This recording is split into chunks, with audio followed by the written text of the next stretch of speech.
Hello everyone and welcome back to Destiny. We are here in the third encounter of Leviathan. If you need the guides for the first two encounters, definitely check out those links down below, but this video is centering on the third encounter called the Gauntlet. This is definitely not your typical Destiny encounter, or is it? Let's jump in and break it down.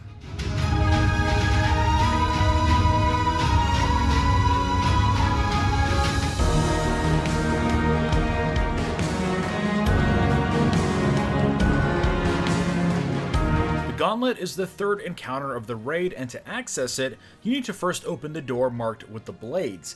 Again, split into teams and collect the Sun, Chalice, and Beast standards from around the room. A detailed guide on how to clear the Castellum is in the first Leviathan guide video, which I'll link down below. Once you open the door, you can collect your 500 Glimmer and make your way through the hallway. When you reach the lift, everyone needs to get on top and then you'll be raised into the arena space. You have now just entered the Gauntlet. This is definitely one of the most, if not the most unique raid encounter I've seen in Destiny to date. It's very much the more game showy part of the raid, and it's more about movement, coordination, and timing.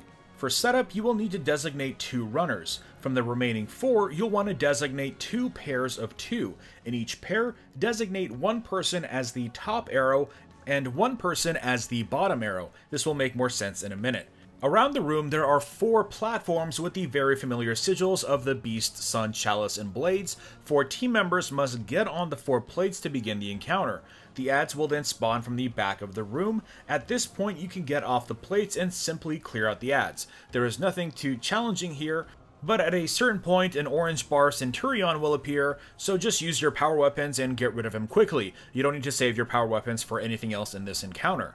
Killing all the enemies are in your best interest, simply so they don't bother you in the next phase of the encounter. About a minute after the ad spawn, 2 relics will spawn on opposite ends of the map. Your designated runners will grab them, teleporting them to the outer ring of the map. It is the inside crew's job to help them navigate 360 degrees around the room. On their way around, every quarter of the way, they will encounter a wall of 9 circular gates. One of these gates contain a charge that they need to grab.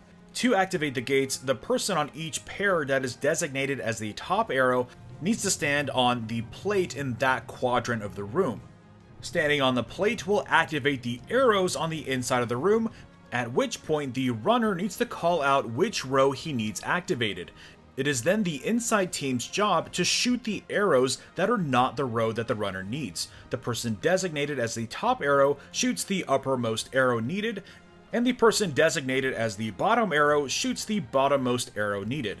You need to keep shooting these arrows at the same time until all arrows flash green. If they turn red, that means you failed somehow, but you can get away with failing a couple of the gates. However, failing this does spawn a counselor in the room, which you need to kill as fast as possible. Once their arrows are green, the runner can then jump through the gate they need and move on to the next section. Once the runner passes through the gate, the top person should get off the plate and make their way clockwise to the next plate and activate the next series of gates. The bottom person, however, should hang back and approach the arrows because a shielded scion will soon appear. Take the scion out quickly with a melee and head on over to your buddy and get ready to shoot your arrow. You will do this on all 4 plates. At the same exact time, the other 3 members of your fire team is doing the exact same thing on the opposite side of the room. Once the runner gets all the way around, they will be able to run to the center of the room and slam their charge into the ornamentation on the lift. Once both runners slam the charge, the first rotation is over. You just need to then reset positions and do it again. Once the second pair of charges is slammed, each member of the fire team must then grab the charge that is made available in the center, all 6 of you. Then you will be all teleported to the outer ring together and now have to race around the room. But this time, there are obstacles to jump over, falling floor tiles, and on top of that, your charge will slowly begin to overheat and will eventually detonate, killing you instantly. Luckily, all of the gates will contain additional charges to cool off the one you're carrying.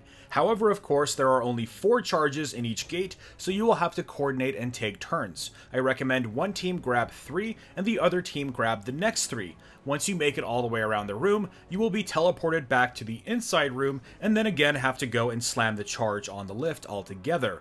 Luckily, only 3 of you need to survive to complete the encounter. Once 3 charges are slammed, the encounter is over and you can enjoy your loot. Congratulations, you have just bested the Gauntlet. At this point, you can get back on the lift, it'll lower you back down, and you can make your way back out to the Castellum to open the final door.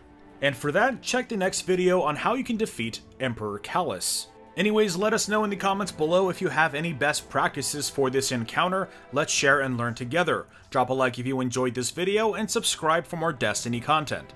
And I will see you all next time.